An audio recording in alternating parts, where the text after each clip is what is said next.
कि सहमति रख ली तेरी मुझे गैर बताने में, अपना मुझे भी आजकल कोई खैर नहीं लगता।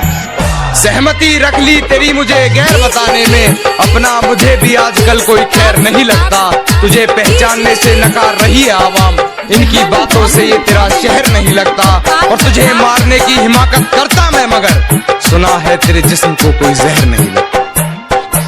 जनतनी माई तोरे को दिलस सगाई रे, जनतनी माई तोरे को दिलस सगाई रे, जनतनी माई तोरे को दिलस सगाई रे, जनतनी माई तोरे को दिलस सगाई रे। बाकी तोरे डोली सिलावा हमरे घर आई रे, बाकी तोरे डोली सिलावा हमरे घर आई रे।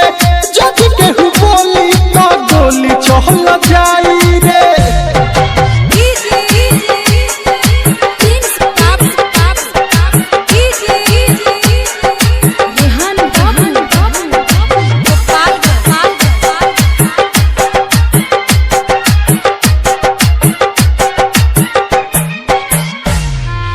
Mixed by Aditya Recording Studio, Gopalganj।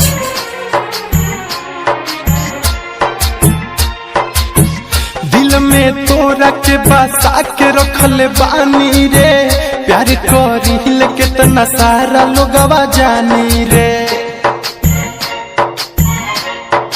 हाँ, दिल में तोरा के बसा के रखले बानी रे, प्यार करिल कितना सारा लोगवा जानी रे, प्यार करिल कितना सारा लोगवा जानी रे। भले सुनले जमाना गोरियाई रे, भले सुनले जमाना गोरियाई रे, भले सुनले जमाना गोरियाई रे, भले सुनले जमाना गोरियाई रे। बाकी तोर डोली सिलावा हमरे घर आई रे, बाकी तोर डोली सिलावा हमरे घर आई रे।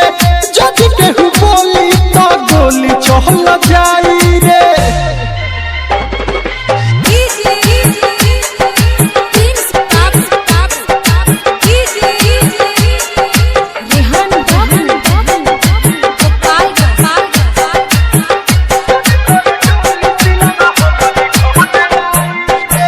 तोरा दुआरा बारात जदि लागी रे, ओह दिन सुतल से रही तो जागी रे।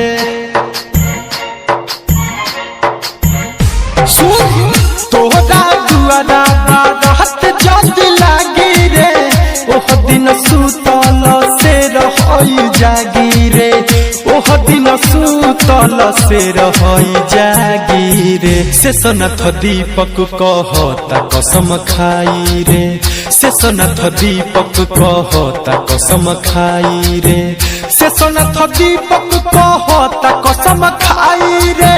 छोटे सिद्दीकी कहेले कसम खाई रे। सुन तोर डोली सिलावा हमरे घर आई रे, सुन तोर डोली सिलावा हमरे घर